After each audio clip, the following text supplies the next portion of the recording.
তো হাই ফ্ৰেণ্ডছ, মই job and ডিফেন্সৰ আজি তোমালোকৰ মাজত আকৌ এটি নতুন ভিডিঅ' লৈ আহিছোঁ। আৰু যিহেতুকৈ আমাৰ SSC GDৰ এতিয়া গোটেইখিনি ল'ৰা ছোৱালী পঢ়া শুনাৰ লগত জড়িত হৈ আছে বা আমাৰ অসমত ভালেমানখিনিয়ে পষ্ট আহিছে বুলিয়ে মই কৈছোঁ। চ' এতিয়া এটা কথাই মই ভিডিঅ'ত কৈ আছোঁ, বেলেগৰ নিচিনা মই মিছা কথা কিছুমান নটিফিকেশ্যন বা কিছুমান গুড নিউজ বুলি কৈ কথা নকওঁ। চ' মই এটাই কথা কৈছোঁ, চোৱা, তোমালোকে অসমৰ ল'ৰা ছোৱালীখিনি কেনেকৈ চাকৰিখিনি ল'ব পাৰি, পোষ্টখিনি ভৰ্তি কৰাব পাৰোঁ। চ' তাৰ ওপৰতে চেষ্টা কৰি আছোঁ। মই নিজেও লাগি আছোঁ যিহেতুকে এই জবৰ লগতে। চ' মোক বহুতে কমেণ্ট কৰিছিল যে দাদা, আপুনি যদি ৰিজনিঙৰ কিবা সহজ ট্ৰিক জানে বা কিবা অলপ বুজাই দিব পাৰে তো তেতিয়াহ'লে মোক বুজাই দিব। মই সেইটো কাৰণে অসমৰ ল'ৰা ছোৱালীখিনি কিবা এটা হেল্প হওক বুলিয়ে ৰিজনিঙৰ কিছুমান ট্ৰিক্স দি আছোঁ, ডাইচৰ হওক বা ধৰি লোৱা আৰু তেনেকুৱা দিছোঁ মই। চ' আজি মই দিছোঁ দুটা কুৱেশ্যন কৰি, মানে কথন নিষ্কৰ্ষৰ দুটা কুৱেশ্যন দিছোঁ। চ' সেই কুৱেশ্যনকেইটা তোমালোকে কেনেকুৱা লাগিল চাই পেলাই গম পাবা। তো এই ভিডিঅ'টোতে মই দিছোঁ, তোমালোকে ভিডিঅ'টো স্ক্ৰিপ্ট নকৰাকৈ চাই যাবা আৰু নিশ্চয় বুজি পাবা। মই আশা কৰোঁ তোমালোকে বুজি পাবৰ কাৰণেই মই দিছোঁ। চ' কথন নিষ্কৰ্ষ বুলি ক'লে বহুত ল'ৰা ছোৱালীয়ে নতুন ল'ৰা ছোৱালীয়ে ভয় খায়। চ' সেইবাবে মই ক'লোঁ ভয় খাবলৈ প্ৰয়োজন নাই, তোমালোকে ভিডিঅ'টো চোৱা আৰু অলপ বুজি পাবা। মই ইমান হাৰ্ড কুৱেশ্যনো দিয়া নাই আৰু ইমান ইজিও দিয়া নাই, ইয়াৰ ট্ৰিক্সতে আহিব আৰু SSCত এনেকুৱা কুৱেশ্যনে আহি থকা দেখা যায়। চ' যদি ভাল পোৱা চেনেলটো ছাবস্ক্ৰাইব কৰি ল'বা, লগতে ভিডিঅ'টো স্ক্ৰিপ্ট নকৰাকৈ চাই যাবা আৰু ভাল পালে লাইক এটা কৰিবা বুলি আশা থাকিল। গতিকে আজি ভিডিঅ'টো তোমালোকে চাই যোৱা। আজি মই তোমালোকৰ মাজলৈ এইটো প্ৰথমটো কুৱেশ্যন লৈ আহিছোঁ। আৰু আজি মই যিহেতুকে কৈছিলোঁ বা মোক বহুতে সুধি আছিলে যে দাদা, কথন নিষ্কৰ্ষ যিটো চেপ্টাৰ আছে সেইটোৰ বিষয়ে আপুনি অলপ বুজাই দিয়ক বা অকণমান মানে সহজ কৰি দিয়ক। তো তেতিয়া মই সেইটো বাবে আজি কথন নিষ্কৰ্ষৰ প্ৰশ্ন দুটামান লৈ আহিলোঁ আৰু তোমালোকক কেইটামান মই শ্বৰ্ট ট্ৰিক ছিষ্টেমে হওক বা সোনকালে কেনেকৈ কৰিব পাৰি বা ইয়াৰ সমাধানখিনি কেনেকৈ কৰিব পাৰি তাৰ বিষয়ে অলপ বুজাই দিম। তো ভিডিঅ'টো তোমালোকে স্ক্ৰিপ্ট নকৰাকৈ চাবা। মই এটাই বুজাই দিওঁ বা দুটাই বুজাই দিওঁ, যেটাই নিদিওঁ, কিন্তু তোমালোকে স্ক্ৰিপ্ট নকৰাকৈ চাই যাবা। কাৰণ স্ক্ৰিপ্ট কৰি পেলাই চালে কিন্তু কুৱেশ্যনটো বুজি নাপাবও পাৰা। চ' সেইটো কাৰণে ক'লোঁ। তো আজি মই যিটো প্ৰথম কুৱেশ্যন লৈছোঁ তোমালোকক মই দেখুৱাই দিওঁ, চোৱা। মই প্ৰথম কুৱেশ্যনটো ইয়াৰ পৰা লৈছোঁ, চোৱা, এই কিতাপখনৰ পৰা লৈছোঁ। 21 নম্বৰৰ এইটো লৈছোঁ, কথন নিষ্কৰ্ষ। তো মই ইয়াত লিখি লৈছোঁ কাৰণ তেতিয়া তোমালোকে দেখাত ভাল হ'ব। তো এইটো চোৱা, কথন ছভি বচ্চে বিদ্যাৰ্থী হে আৰু ছভি বিদ্যাৰ্থী খিলাৰী হে বুলি কৈছে। মানে ইয়াত মই এটা কথা তোমালোকক কৈ লওঁ, তাৰপিছত বাৰু মই তোমালোকক বুজাই দিম যে ইয়াত আমাৰ কৈছে दो कथन दिए गए हैं जिसके बाद दो निष्कर्ष मान्यताएं आई और डबल आई निकाले गए हैं। आपको विचार करना है कि कथन सत्य है, चाहे वो सामान्य ज्ञात तथ्य से भिन्न प्रतीत होता है। आपको निर्णय करना है कि दिए गए कथनों में से कौन सा निश्चित रूप से सही निष्कर्ष मान्यता निकाला जा सकता है।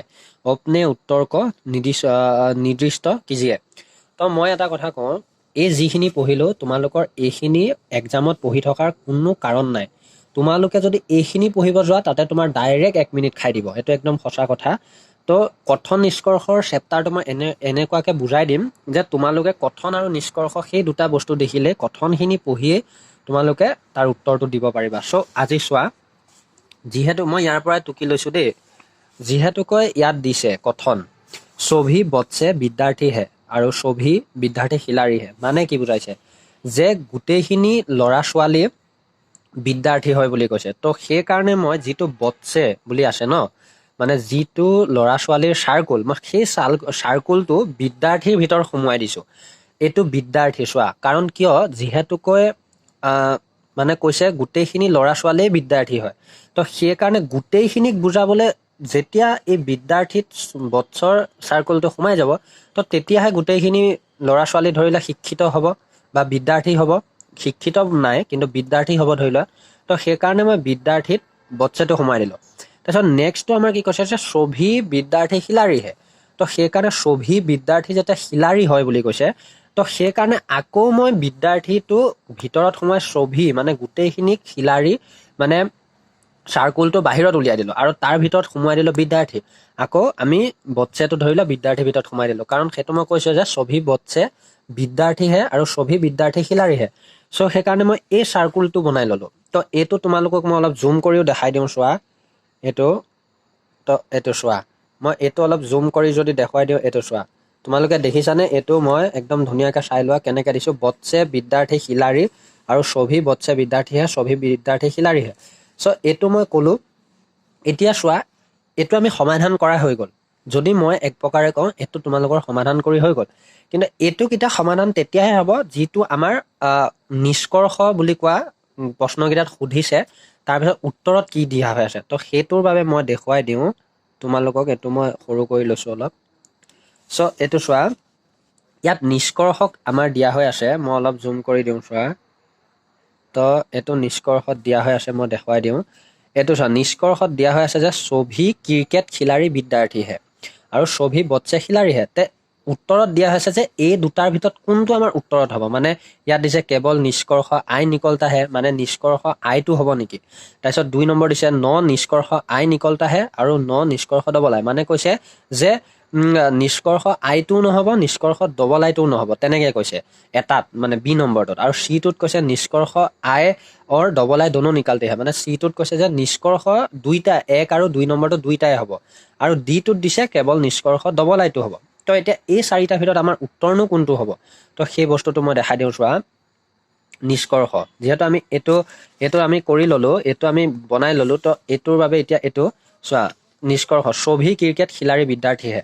আমি জানো এইটোত জানো ছভি বৎসে বিদ্যাৰ্থীহে ছভি বিদ্যাৰ্থী খিলাৰীহে পাইছোঁ, কিন্তু ইয়াত জানো আমি ক্ৰিকেটৰ কথাটো পাইছোঁ? একেবাৰে নাই, ইয়াত উল্লেখেই নাই ক্ৰিকেটৰ কথা। চ' ইয়াত যেতিয়া নিষ্কৰ্ষত দিছে যে ছভি ক্ৰিকেট খিলাৰী বিদ্যাৰ্থীয়ে, মানে ছভি ক্ৰিকেট খিলাৰী বিদ্যাৰ্থীয়ে, তো 1 নম্বৰটো কোনো কাৰণে নহ'ব, মানে আই নম্বৰটো নহ'ব। কিন্তু 2 নম্বৰটো কি দিছে যে ছভি বৎসে খিলাৰীহে, গতিকে ইয়াত চোৱা বৎসাও আছে খিলাৰীও আছে। তো এইটো শুদ্ধ, মানে ছভি বৎসে খিলাৰীহেটো একদম শুদ্ধ। আৰু সেইটোকে মই চোৱা, ইয়াত যিহেতু উত্তৰত দিয়া হৈছে, তো মই এইটো ডি নম্বৰটোত চোৱা টিক মাৰ্ক কৰি থৈ দিছোঁ। তো কেৱল নিষ্কৰ্ষ ডবল আই নিকালতাহে। তো আমি এটা কথা গম পালোঁ যে 2 নম্বৰটো মানে হয়। তো এইটোৰ সমাধানটো এনেকৈ কৰে। আৰু ইয়াৰ শ্বৰ্ট ট্ৰিক্স বুলিবলৈ, ৰ'বা মই অলপ শুনা, ইয়াৰ শ্বৰ্ট ট্ৰিক্স বুলিবলৈ একো নাই। ইয়াৰ শ্বৰ্ট ট্ৰিক্স এটাই যে তুমি কথন আৰু নিষ্কৰ্ষ দেখাৰ লগে লগে কি দিছে সেই চাৰ্কুল, আৰু প্ৰতিটো কুৱেশ্যনে চাৰ্কুল দিয়ে সমাধান হ'ব। মই নেক্সটটো যিটো কুৱেশ্যন দিম সেইটোতো চাবা, প্ৰতিটো বস্তু চাৰ্কুলেদিয়ে সমাধান হ'ব। তো সেইটোৰ বাবে মই এটাই কথা ক'লোঁ যে এই চাৰ্কুলটো আমাৰ মেইন। এই চাৰ্কুলটো তোমালোকে কেনেকৈ কৰিব লাগে বুজি লোৱা। মই আকৌ এবাৰ ধুনীয়াকৈ দেখাই দিছোঁ। চ' বুজি পেলাই চাই লোৱা। চোৱাৰ পিছত মানে তেতিয়া তোমালোকে যিকোনো এটাই কথন নিষ্কৰ্ষৰ মানে কুৱেশ্যন সমাধান কৰিবলৈ সহজ হৈ পৰিব। তো এতিয়া নেক্সটটো চাবাচোন কেনেকৈ মই দেখুৱাওঁ, স্কিপ নকৰাকৈ চাই থকা। তো ফ্ৰেণ্ডছ চোৱা, মই 2 নম্বৰ কুৱেশ্যনটো লৈ আহিলোঁ। প্ৰথমটো যেনেকুৱা ল'লোঁ 2 নম্বৰটো ছেম তেনেকুৱাই হ'ব, খালি অকণমান মই সহজ কৰি ল'লোঁ, অলপ নিজে বনাই ল'লোঁ।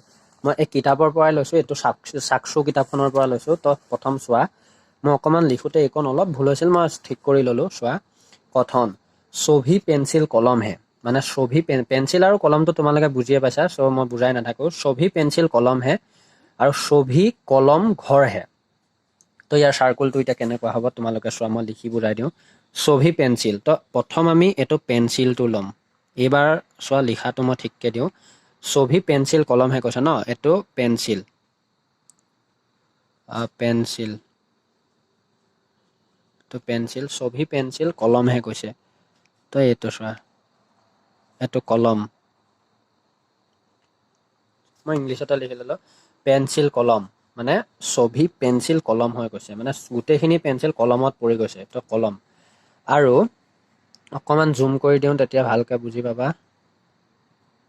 আৰু চোৱা, ছভি কলম ঘৰহে, ছভি কলম ঘৰহে বুলি কৈছে। ছভি কলম ঘৰহে। চোৱা এতিয়া মই কলম, এইটো ঘৰ, চোৱা এইটো ঘৰ, অসমীয়াতে লিখি ল'লোঁ। চোৱা, হিন্দী ইংলিছ অসমীয়া গোটেইকেইটা মই মিক্স কৰি দিছোঁ, চোৱা বুজি চবেই পাবা। চ' চোৱা, মই এইটো চাৰ্কুল হ'ল। চোৱা এতিয়া বুজাই দিছোঁ। ছভি পেঞ্চিল কলমহে, ছভি কলম ঘৰহে।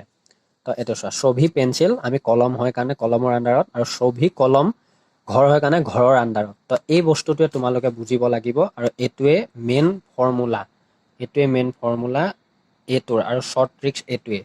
চ' ইয়াৰ এতিয়া কুৱেশ্যনখিনি কি হ'ব চোৱা, মই এই ঘৰটো তোমালোকে চোৱা, মই এই ঘৰটো নিজে বনাই লৈছোঁ। চোৱা, মানে ইয়াত যে যিটো কলমৰ সেইটো নিজে বনাই লৈছোঁ, কিন্তু ইয়াত আমাৰ কলমৰ ঠাইত ইৰেজৰ আছিল। ইৰেজৰটো তোমালোকে বুজি নাপাবা, চ' সেইকাৰণে। কিন্তু নিষ্কৰ্ষই কি কৈছে চোৱা, কুছ পেঞ্চিল ইৰেজৰহে, মানে কুছ পেঞ্চিল মই কলম বনাই লৈছোঁতো, তো হয় মানে কুছ কলম ইৰেজৰ হয়, মই এইটো ইৰেজৰৰ ঠাইত পেঞ্চিল বনাই লৈছোঁ। আৰু কুছ ইৰেজৰ পেঞ্চিলহে, তেতিয়া দুইটাই হ'ব, মানে এই দুইটাই হ'ব, কাৰণ মই ইৰেজৰটো ঠাইত কলম দিছোঁ। তো কুছ বুলি আছে নহয়, হ'ব এইটো, কাৰণ চবৰ হেৰিত আছে। তো এতিয়া এয়া চোৱা, ইয়াত কি কৈছে আমাৰ, চোৱা মই দেখা নাছিলে, এইটো চোৱা মই অলপ জুম কৰি দেখাই দিওঁ। মানে এইটো চোৱা, কুছ পেঞ্চিল ইৰেজৰ হয়, মই ইৰেজাৰৰ ঠাইত যিহেতু কলম লিখি লৈছোঁ, তো কুছ পেঞ্চিল কলম হয়, আৰু কুছ ইৰেজৰ পেঞ্চিলেহে, মানে কুছ কলম পেঞ্চিলেহে, তো হয় গোটেইখিনি হয়, কাৰণ গোটেইকেইটা আছে। তো এতিয়া তোমাৰ চোৱা, ইয়াত আছে कोई অনুসৰণ नहीं करता কেৱল ডবল আই অনুসৰণ करता है, सभी অনুসৰণ करते हैं। তো এইটোৱে হ'ব, ডিটো হ'ব, सभी অনুসৰণ करते हैं। তো এইটোৱে হ'ব। তো ইয়াৰ উত্তৰটো মই কৈ দিলোঁ, सभी হ'ব, মানে গোটেইখিনিয়ে হ'ব। কাৰণ কিয়, ইয়াত ক'লে যে আমাৰ নিষ্কৰ্ষটোত যে सभी পেঞ্চিল কি কয় এইটো কুছ পেঞ্চিল ইৰেজৰহে, মানে কুছ কলম পেঞ্চিল হয়, আৰু কুছ ইৰেজৰ পেঞ্চিল হয়। তো এইটো গোটেইটো, মই খালি ইৰেজৰ ঠাইত মানে কলম লৈছোঁ। তো এই বস্তুটো হয় যিহেতু, তো আমি ইয়াৰ এনচাৰটো পাই গ'লোঁ। সभी অনুসৰণ কৰতে মানে গোটেইকেইটাই অনুসৰণ কৰে। তো ইয়াৰ এনচাৰটো এনেকুৱা। তো তোমালোকক মই আজি অলপ থুলমূলকৈ এইটো বুজাব চেষ্টা কৰিলোঁ। নাজানো কিমানখিনি ভালকৈ বুজাইছোঁ বা কি নাজানো, কিন্তু যিখিনি বুজি যদি পাইছা, মই এটাই কথা ক'লোঁ, যদি বুজি পাইছা কমেণ্ট কৰিবা। আৰু এই চাৰ্কুলটোৱে মেইন, মই প্ৰথমটোতো কৈছোঁ, এই ছেকেণ্ডটোতো কৈছোঁ, এই চাৰ্কুলটোৱে মেইন। এই চাৰ্কুলটোৰ ওপৰতে আমাৰ সমস্ত কুৱেশ্যনখিনি হ'ব। তোমাৰ যদি এই কুৱেশ্যনটো মই অলপ ইজি লৈছোঁ, এই কুৱেশ্যনটোৰ বাদে যদি তোমালোকৰ এক্সামত যদি ধৰি লোৱা বেলেগ এটাও আহে, বা অলপ ইয়াতকৈ দীঘলীয়া আহে, অলপ ইয়াতকৈ ধৰি লোৱা টান আহে, অলপ অকাই পকাই দিয়ে, তো সেইটো তুমি এই চাৰ্কুলৰ জৰিয়তেহে কিন্তু ছল্ভ কৰিব পাৰিবা। চ' মই এনেকুৱা যদি কুৱেশ্যন আৰু লাগে, তো মই দিব পাৰিম তোমালোকক, অলপ টানবিলাকো বুজাই দিব পাৰিম। চ' মোৰো অলপ এতিয়া সময়ৰ অভাৱ, পঢ়িব ময়ো লাগে যিহেতু, গতিকে তোমালোকক আজি মই এই দুটা দিলোঁ। এই দুটা চাই পেলাই কিমানখিনি বুজি পালা বা কিমানখিনি কি, তাৰ পিছত মোক কমেণ্ট কৰিবা। আৰু কমেণ্ট কৰি পেলাই যদি বুজি পাইছা ভালকৈ কৰিবা, আৰু যদি বুজি পোৱা নাই তেতিয়াও কৰিবা, মই দিবলৈ চেষ্টা কৰিম। তাৰপিছত এটা কথা কওঁ, যদি তোমালোকে কোনোবাই নতুনকৈ মোৰ ভিডিঅ'টো চাইছা, তো চেনেলটো পাৰিলে ছাবস্ক্ৰাইব কৰি থবা, লগতে বেল আইকনটো অল কৰি প্ৰেছ কৰি থবা, যাতে মই নতুন কিবা যদি ভিডিঅ' দিওঁ তোমালোকে আগতীয়াকৈ পোৱা।